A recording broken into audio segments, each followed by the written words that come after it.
చందనం శీతలం లోకే చందనాదపి చంద్రమాః చంద్రచందనయోర్మధ్యే శీతలా సాధు సంగమః.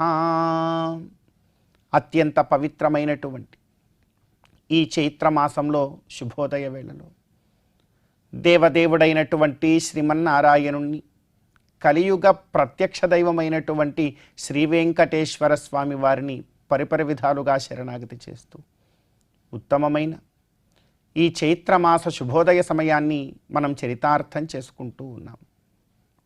ఈ చైత్రమాసంలో మనందరి యొక్క ప్రధానమైనటువంటి కర్తవ్యం గోవిందుడి యొక్క ఆరాధన.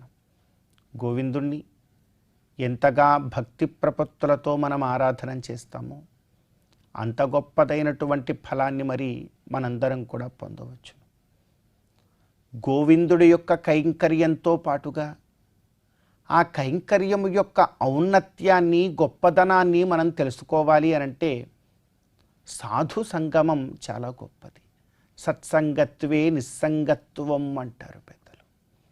కాబట్టి చక్కనైనటువంటి వారితో, భాగవతులతో కూడి ఉండడం, వారందరితో చక్కగా కైంకర్యము ఆచరించడం అనేది మనకెంతో గొప్ప భాగ్యాన్ని, అదృష్టాన్ని కలుగజేస్తుంది. అందుకే అంటున్నాం చందనం శీతలం లోకే. ఈ లోకంలో చందనం చాలా శీతలమైనటువంటిది.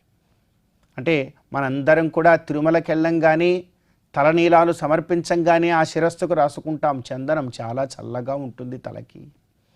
చందనం శీతలం లోకే చందనాదపి చంద్రమాః. ఆ చందనం కన్నా కూడా చల్లనైనటువంటిది ఏమిటో తెలుసా? చంద్రుడు. పున్నమి నాటి చంద్రుడు చాలా చల్లనైనటువంటి వెన్నెలను మనందరికీ కూడా అందజేస్తాడు. బాగుందండి. ఈ చందనము, చంద్రుడు, ఈ రెండిటి కన్నా కూడా చల్లనైనటువంటిది ఈ లోకంలో ఇంకేదైనా ఉందా? చందనం శీతలం లోకే చందనాదపి చంద్రమాః. చంద్రుడు ఇంకా చల్లనైనటువంటి వాడు. ఇంతకన్నా చల్లనైనటువంటిది ఏదైనా ఉందా అంటే పెద్దలు అంటున్నారు చంద్ర చందనయోర్మధ్యే శీతలా సాధు సంగమః. ఈ చందనం కన్నా, చంద్రుడి కన్నా కూడా ఎంతో చల్లనైనటువంటి ప్రాంతం ఏమిటి అనంటే సాధు సంగమము. సాధుజనులతో కూడి ఉండడం, సాధుజనులతో మాట్లాడడం, సాధుజనులతో సమయాన్ని గడపడం, వారు వెడుతున్నటువంటి గొప్పదైన వేదోక్త ధర్మ మార్గంలో వారితో పాటు ముందుకు నడిచే ప్రయత్నం చేయడం. ఇంతకైనా చల్లనైనటువంటి, ప్రశాంతమైనటువంటి, బాధల రహితమైనటువంటి ప్రాంతము, స్థానము మరొకటి ఏదీ కూడా లేదు అని పెద్దలు మనకు చెప్తూ ఉన్నారు. అందుకే ఈ యొక్క అర్థాన్ని మనం గ్రహించే ప్రయత్నం చేద్దాం. చందనం శీతలం లోకే చందనాదపి చంద్రమాః చంద్ర చందనయోర్మధ్యే శీతలా సాధు సంగమః.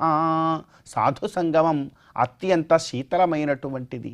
ఈ అర్థాన్ని గ్రహించి సత్సంగత్వే నిస్సంగత్వం అనేటువంటి గురువుల యొక్క వాక్కును కూడా మనం గ్రహించుకొని చక్కనైనటువంటి భాగవతులతో గడిపే ప్రయత్నం చేస్తూ ఆ భాగవతుల యొక్క మార్గంలో భగవంతుణ్ణి పొందేటువంటి గొప్ప భాగ్యాన్ని మనందరం పొందుదాం.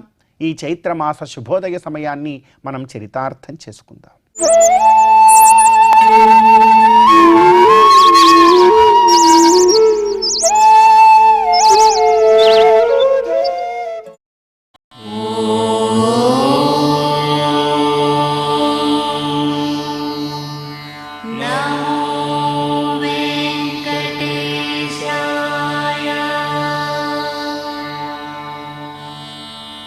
ఓ